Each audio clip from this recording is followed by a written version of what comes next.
News about China's Season 2. Are we next? Here's a post on Maxroll regarding the arrival of Season 2 for China's server. Yo, how many of you are playing and enjoying Blue Protocol Star Residence? Star Residence is doing fantastic over on the Play Store. 500,000 plus downloads.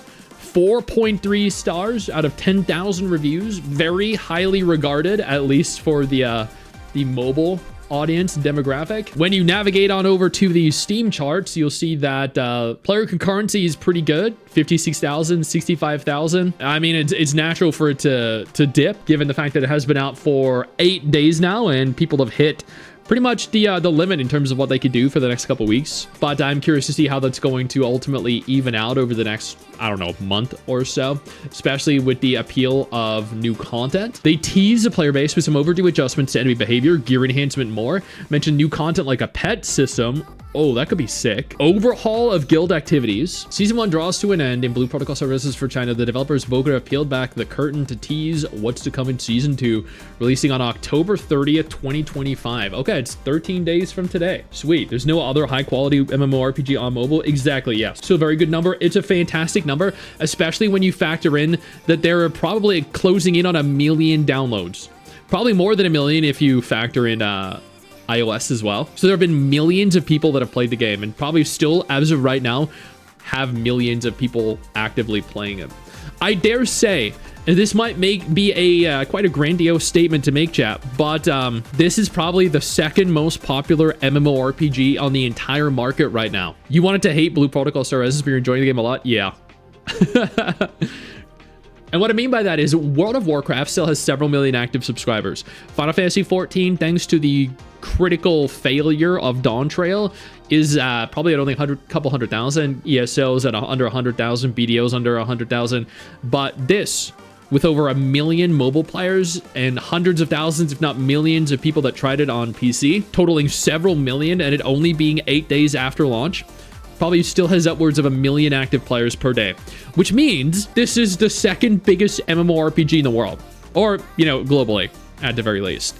The second biggest MMORPG. That's wild, right? Mobile is a huge market, yeah, which is why this is the second most popular MMO right now. There's no contesting that opinion. When you factor in mobile, there is not an MMO out there other than WoW that has more players than Star Residence. Enemy and content adjustments. And you know, that is actually insane to see in here, man. RuneScape also has several 100,000, yeah. Yeah. Overwhelmingly critical feedback from all regions about the combat. Okay, interesting. Players who express the enemies don't feel very threatening. And yeah, that's true. Very much true. The combat lacks tension and stress. Season 2, there'll be comprehensive optimizations made towards enemies, wild bosses, and dungeon challenges. So they're going to make the game more difficult, more challenging. That sounds great. Enemy AI and action optimization. After reviewing action logs from all enemies in Season 1, it has been determined that some enemy attack patterns were oversimplified or repeated and became redundant. The developers have noted this and will be adding more variants and reactions to player behavior. That sounds fantastic. I think one of the issues with the enemy is that it is inhibited by the mobile functionality. And I guess with the quality of games that are released these days, like with Wuthering Waves, you can really push the limits of the platform. And they just didn't, I don't think. My time gating gives me time to learn the game. Focus does suck. I hate time gating. But not everyone does. That's perfectly fine. Elite enemies and wild bosses will exhibit new behaviors, such as adjusted attack frequencies and reaction speeds. Finally, hit detection, both player and enemy, will be further optimized, making combat feel more impactful and expressive. Cool. Dungeons and new challenge modes. So I think this is going to add more content for people to actually consume. Improve team coordination, the solo experience, solo challenge mode, and 2-player challenge modes will be added in the super 2 players. So MRSSSTIX and I can actually do the challenge modes together, or you can do one with just a friend, or you can tackle it by yourself. For everyone that loves playing with themselves. Playing by themselves. For everyone that loves playing by themselves is what I was going for there, not with. These can be accessed via the simulation terminal.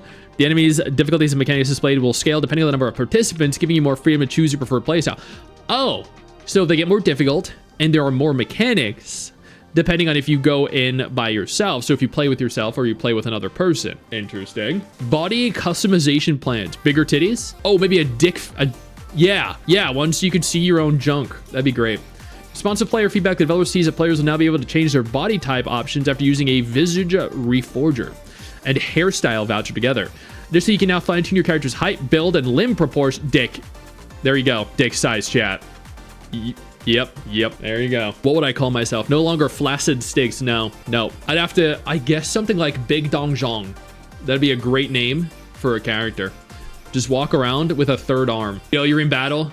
You have a sword, you have a shield, you're fighting a boss monster, and then the boss gets stabbed through the stomach. It looks at you, like, how did you stab me? And then there it is, the sword.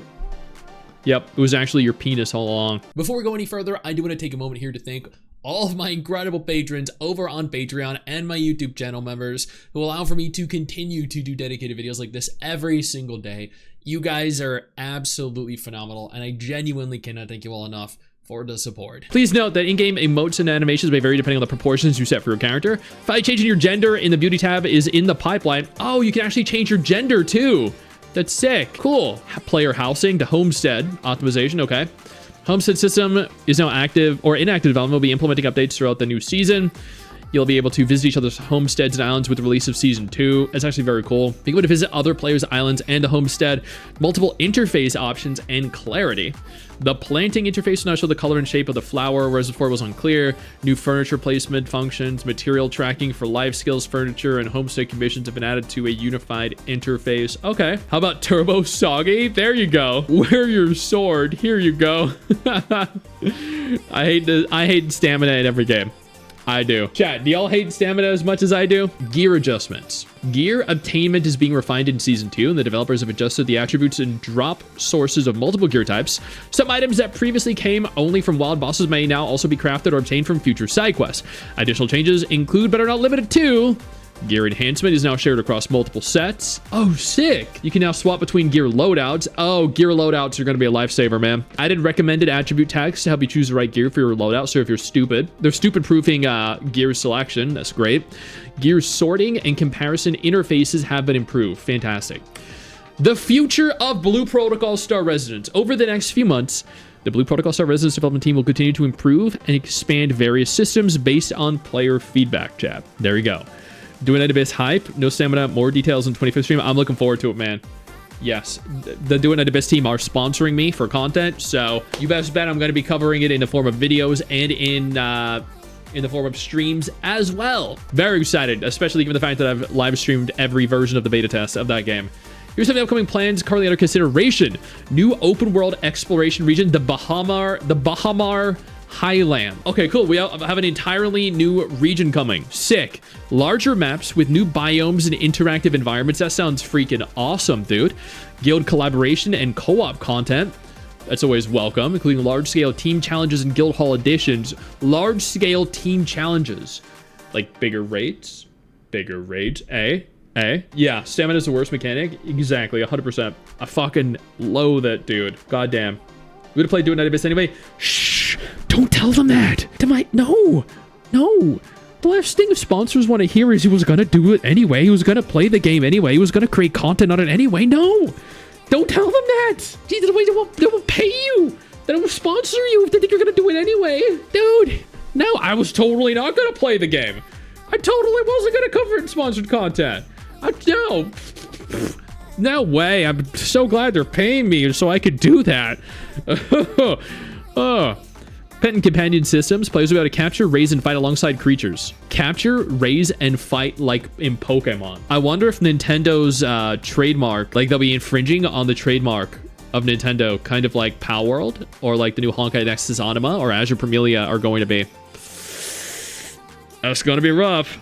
Storyline updates. Yo, chat, what do you guys think of the story in Blue Protocol Star Resonance, though? Genuine question. A continuation of the main story, introducing new, refreshing characters. Okay, this all sounds great. So everything I see here sounds pretty damn good. So, like, admittedly, the future does look promising. We have gear loadouts, shared gear enhancements, added recommended attributes, gear sorting. We have new open world region coming, larger maps with new biomes, more interactable environments, a pet companion system, storyline updates, an expansion to the story. We have the ability to visit other players' islands and their homestead. We have overhauls to the homestead just in general. We have the ability to change gender, more visual options for the character's body, enhancements to the AI and your action optimizations, more dungeons and more difficult challenging modes, general enemy optimizations. Yeah, that's all coming. That's actually sick. That's actually just a Blue Protocol Star Residence Season 2 teaser Part 1. There's a Part 2 coming, chat. A Part 2 coming of this. That's awesome. I guess it means they're making money. I bet. Yes, that means they're probably making some good-ass fucking money from this shit, man. With this many overhauls, this many additions, and this many changes are coming to the game. 100%. This so far has probably been a relatively big success for them then, if they're already working on so many significant enhancements and alterations and changes. I think that's pretty good. I like the sound of that. I know you think that you just hit the end of the video, and technically, yeah, you have. And I know your first reaction is to close out of it at this juncture, but don't. No, instead, I urge you to take a moment here and click one of the videos on screen that are coming up in just a moment so you remain up to date with everything going on in the gacha genre. Trust me, you're not going to regret doing so. Stay flaccid.